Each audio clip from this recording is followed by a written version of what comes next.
Welcome to our 11th grade class student, second lesson, Cell, the basic unit of life. And now we are going to learn about the diversity of cells, diversity in cells, and we will be concluding this chapter from here.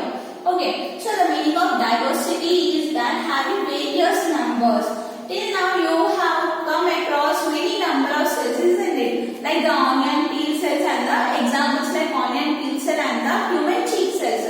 The cells, they are not same, they are not similar, but even though they perform various functions and they perform their own life activities, isn't it? In a same manner, the number of cells is different from one organism to another organism, starting from a plant to the animal.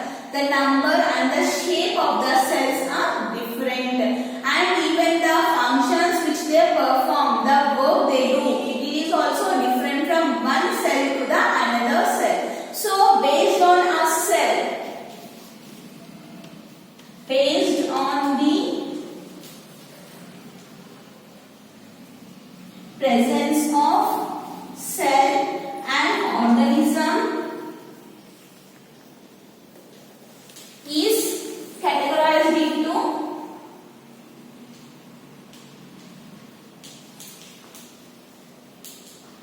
two types, isn't it? In the first class we have been discussed about this. So what are they? First one, it is called as an unicellular, and second one it is multicellular. It is unicellular and the multicellular. The meaning of unicellular, the meaning of uni means single. Uni means single, means the organism which is being capable, or the organism which contains only one cell. It is called as an unicellular. Organism with only one cell. With only one cell is called as an unicellular. And multicellular, the meaning of multi means many. So the definition goes like this: the living organism with more than one cell. With more than one cell, it is called as an multicellular. The example for unicellular: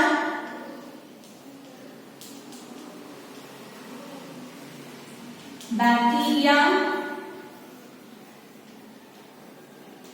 amoeba, paramecium, chlamydomonas, E. coli, those all belong to the unicellular organisms only, because the entire body is being made up of only one single cell. And multicellular examples: many plants, or most of the plants belong to the multicellular. Animals,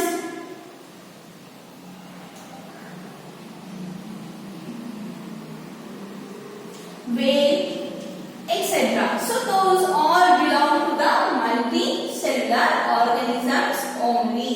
Okay, and then the organisms which contain single cell, they are being capable of performing various activities only with the presence of the single cell only.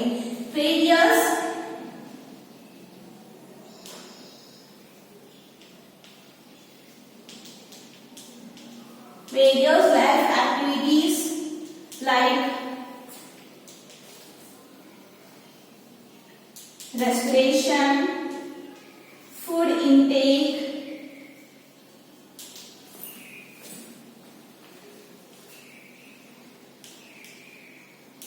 digestion, excretion, and reproduction.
it is being covered with a group of cells. The outer layer is being covered with a group of cells and inner is also covered with a group of cells.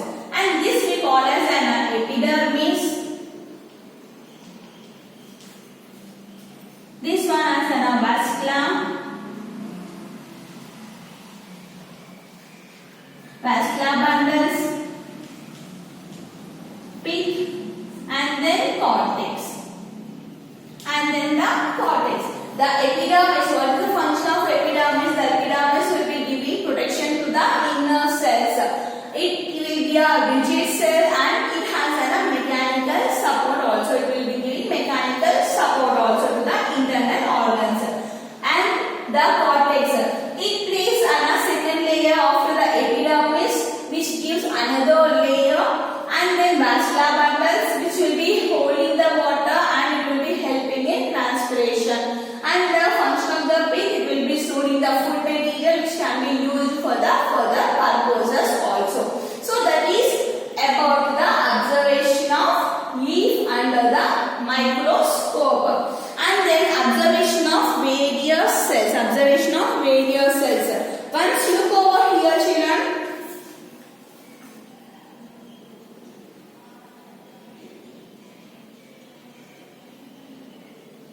So you can see over here in our textbook, various cells can be seen, isn't it? You can see various cells like this. These are the blood cells. And it's a nerve cell, bone cell, stripped muscle cell and the smooth muscle cell, isn't it? So these are the cells which are present in a human beings, means in a animals it is been present. And as you have been seen now, all the cells are same. No, they are not same, isn't it? So the cells are not the same. In the same manner, the cells, they don't even perform the same activity also. The muscle cells which is being seen by you, they will be present in a muscle, they will be helping and giving support to the muscle. And the nerve cells which are being observed, the nerve cell which are being observed, the nerve cell plays a major role. The nerve cell is being playing a major role. What does it will be doing? This nerve cell, they will be helping in transferring the messages. They will be helping in transferring the messages. And not only this, these nerve cells are being present everywhere in our body, and they are mostly present.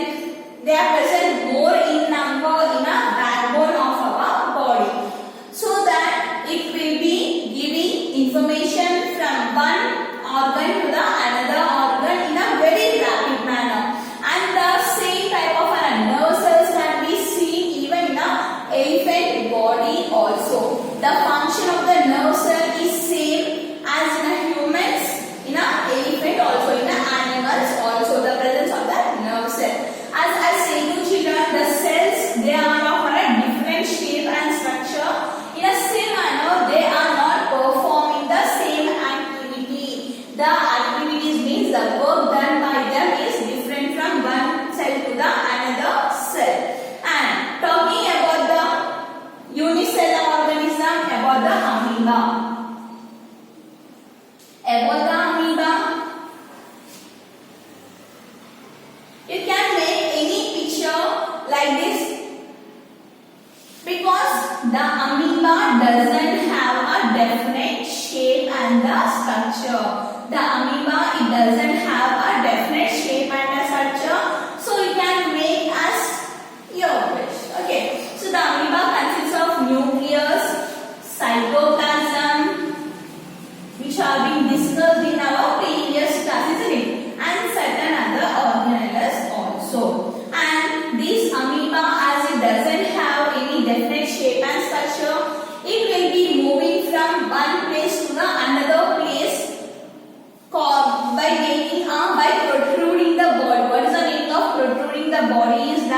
they will just elongate the body. As a result, what will happen? They will be moving from one place to the another place. Just before it was here and now it has been moved forward, isn't it? So in the same manner, it is being moving. That means the amoeba, it will protrude the body with the help of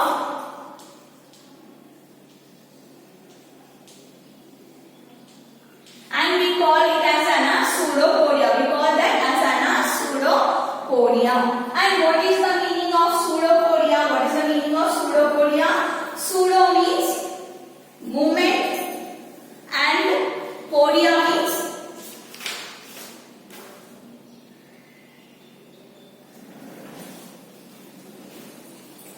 okay. So the amoeba, it will be moving from one place to the another.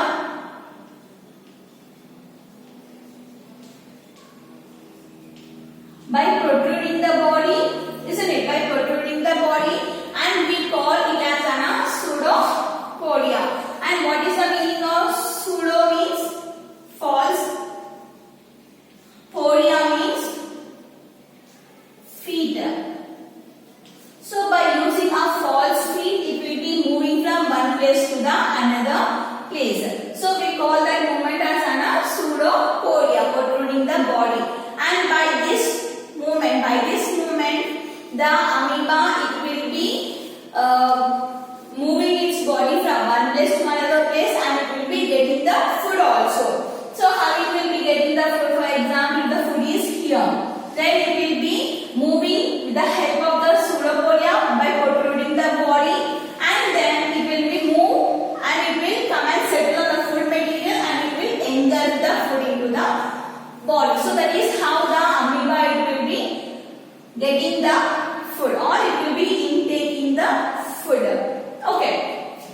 So that is about the unicellular, mostly known unicellular organism, amoeba, the lifestyle and the shape and structure of the amoeba, and how it will be moving, how it will be locomotion from one place to another place with the help of a pseudopodia. The meaning of pseudo, it's a false, podia means feet.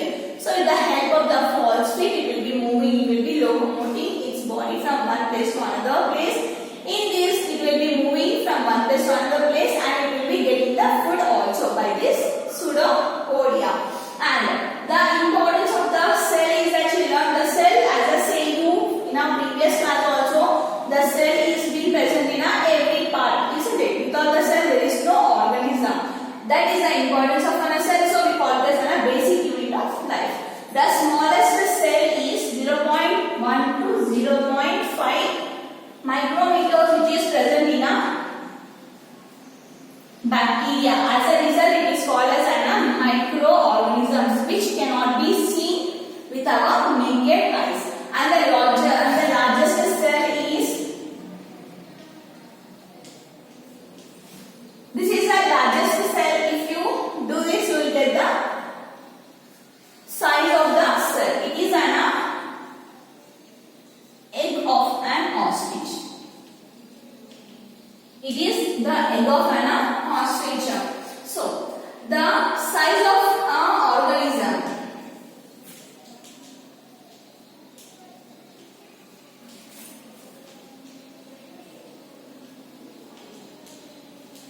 the size of the organism depends on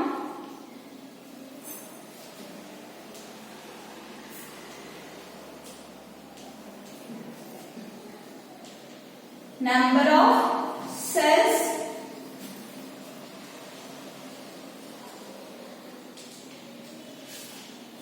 present in the body